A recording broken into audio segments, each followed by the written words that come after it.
and you start dividing it up by right angles. Buildings don't stand very well if they're not, built right angles until you get steel, and you can actually start skewing off in different directions. But most of the buildings we live in are nice square boxes, or some variation thereof. Some variation thereof, yeah, boxes above boxes. Certainly King Solomon's Temple is, certainly the Tabernacle is. Almost all Western magical systems go back to the Temple of Solomon and the Tabernacle. Enochian is no different.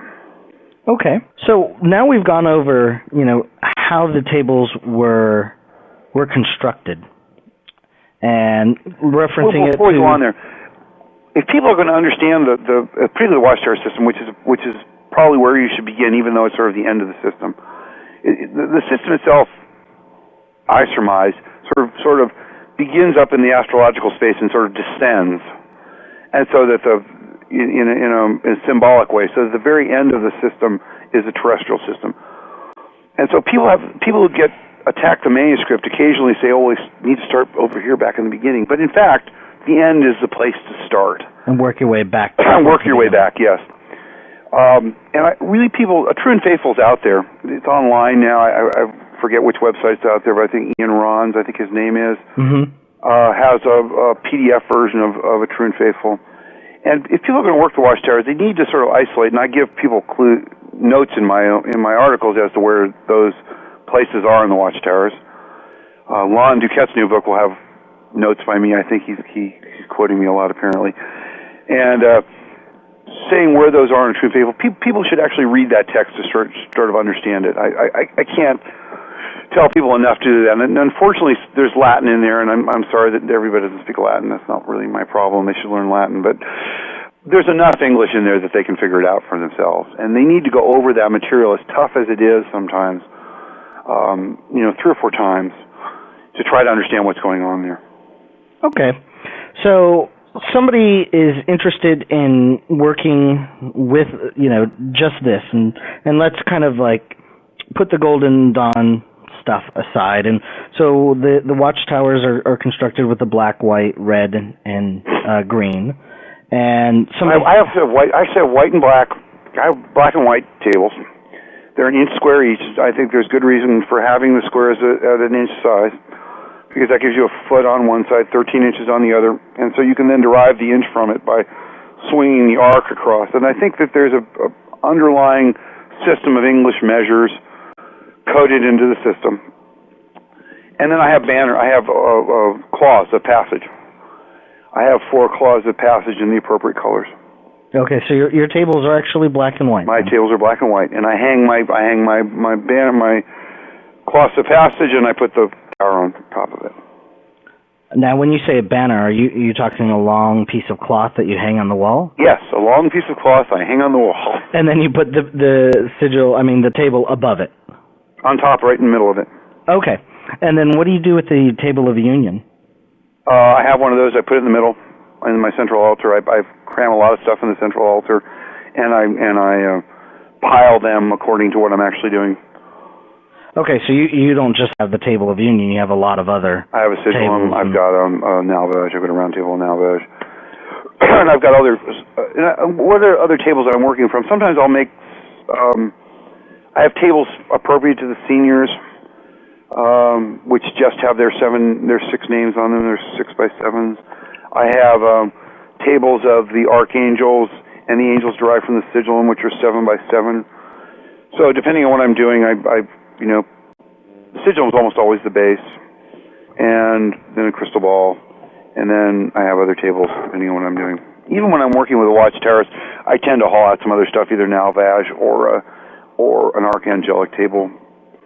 Now, how large is your full table? That has the square and the 7 seals on it and everything. Is that is that just the top of your altar? Yeah, it's a whole table. I have a piece of oak wood that it was supposed to be a single piece, but they actually made it 2 pieces and glued it together. But yeah, and it's whatever the measure says there. I think it's 3 feet by 3 feet. I forget how big it is. It's about I think it's a cubit and a half. I think it is.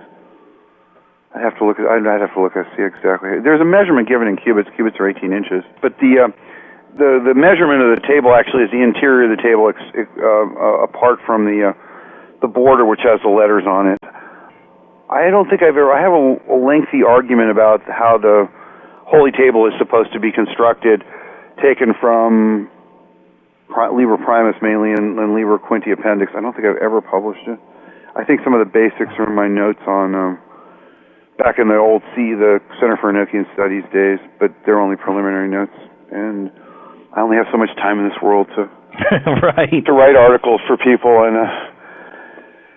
so I have a new one coming out in the next Kophnia journal about the unicrystal hexagram. So okay, well.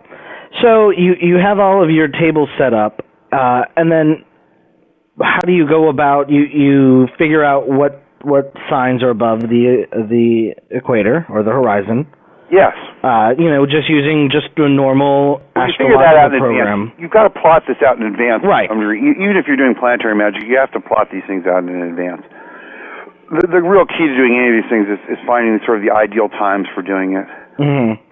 If I'm going to call an ether down, I look at where the governors are, and hopefully the governors are all on one table, but they're not always. But generally speaking, they're all on one table. So I figure out when the three governors are going to be above the horizon, and so I look forward to that time, and I set that time aside if I can, and I figure I'm going to do it, next week or usually a week before I start planning. And then I look at the table. I look at the watchtower, and I say, okay, where are the 21 letters that constitute the three governors? Where are they located on the table? And I mark those out. And then I see what degree of hierarchy of the watchtower I need to call down to account for all of those 21 squares. And so basically you're calling like all of the superiors and working your way down to them. Well, I think I'm starting with the king. Mm-hmm. I start with the king. I actually call up the seniors, then the king, then the seniors again. There's a reason for that having to do with the way the Enochian system is devised. The seniors show up first, and the kings show up second, and then the seniors show up again. I almost always call up all 24 seniors and all 4 kings in order to not be imbalanced. Elemental imbalance is one of the great problems that Enochian magicians tend to have. I've had it myself, not thinking about it. I remember one of the first things I did was call up the Earth of Earth subquadrant on the Earth table and trying to get this house. Well, we got the house in about 2 weeks. The neighbors left, and we had the house. But we got evicted in about a month and a half, and within 3 months, that was a dirt lot. which was a lot of earth, more earth than I wanted, and then I got what I wanted, and I looked at it later and said, wow, that's really earthy. I completely understand that, but I try not to have those kind of results anymore. So I try to balance things out. I start with the 12 banners of the names, from the 12, which are drawn from the lines, the center lines, which are the lines of the Holy Spirit, and the middle lines, one Oro, Ibahe, Aospi, etc. Then I call up the 24 seniors. Then I call up the 4 kings. Then I call up the seniors again. Then I only call up when the second round of seniors. I'm only calling up the seniors from the table I want to work from. And then I call up the king of that one table I want to work from. And then I move my way down. Yeah, depending on how much territory I have to cover, I start moving my way down through the tables. Through the cross angles, through the angels above the cross, down into the subquadrants if I have to, until I've accounted for every single square of those 21 squares.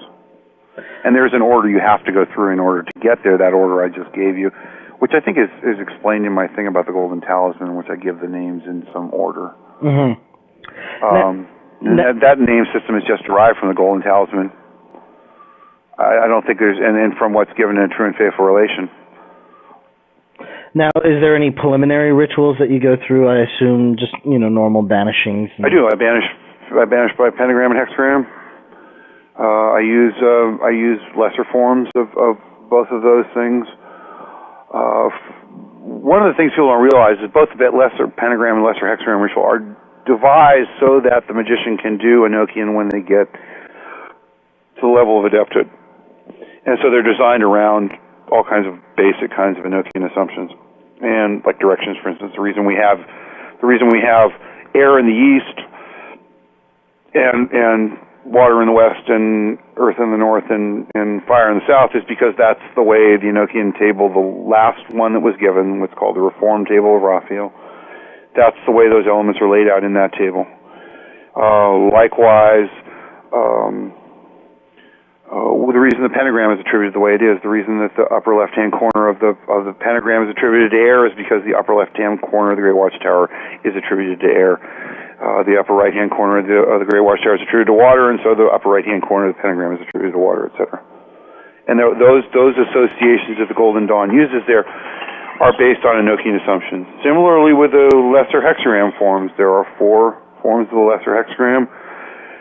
There are 6 ways of drawing that, since there are 6 points, 6 ways of drawing and invoking, 6 ways of drawing and banishing. So 6 times 4 is 24. There are 24 seniors, so each one of the seniors has its own peculiar hexagram. So yeah, I have a system of working out the keys, which if you read my dissertation on the elemental attributions of the keys can be figured out pretty well. And I use pentagrams to conjure those spirits according to their elemental attributions. So you use the invoking pentagram of that of that element. Okay. Right, or sub-element. If you have sub-elements, then you have to mix them up. Mm-hmm. And if something is fire of air, for instance, I use 5 pentagrams there, and I assume that the ruling table is air, which is fire of air. So I do 3 pentagrams of air and 2 of fire. So I go air, fire, air, fire, air. And those are the princes that rule above the sub-quadrants are 5-lettered names. I vibrate the name 1 time for every pentagram I do. Okay. And what kind of information would you be looking for from a governor? Well, I'm trying to get the governor to sort of explain to me his part of the ether, and that varies a lot. The ethers are a wide range of territory. I start with some basic kinds of questions about how they relate to the 12 tribes, what role how do they rule over the territory they're assigned to, for instance. That's another one. They have geographical territory that they're assigned to. And then what part of the ether do they rule over, and what do they have to explain to me in that part of the ether? And so in an ether vision, you're being, to a great degree, passive. And you're trying to sort of get information, sort of have them explain to you, to show you what's going on there. Mm-hmm. And I tend to have them show me what's going on. I try to work in pairs. I try to work. It's kind of hard to both for me anyway. It's kind of difficult to both conjure and scry. I can do either one or the other, and both are difficult. It's hard to come by good conjurers. It's hard to come by good scryers. It's easier for me a little bit to come by good scryers because I can rarely get conjurers to actually do exactly what I want them to do. As strange as that is. Not too strange, but so you end up being the conjurer most of the time, and you end up having a scryer. I have good conjurers right now. I'm blessed in this regard, but this is an exception and not the norm. So recently I've been able to scry, but usually it's the other way around, yeah. And so you're systematically going through all of them?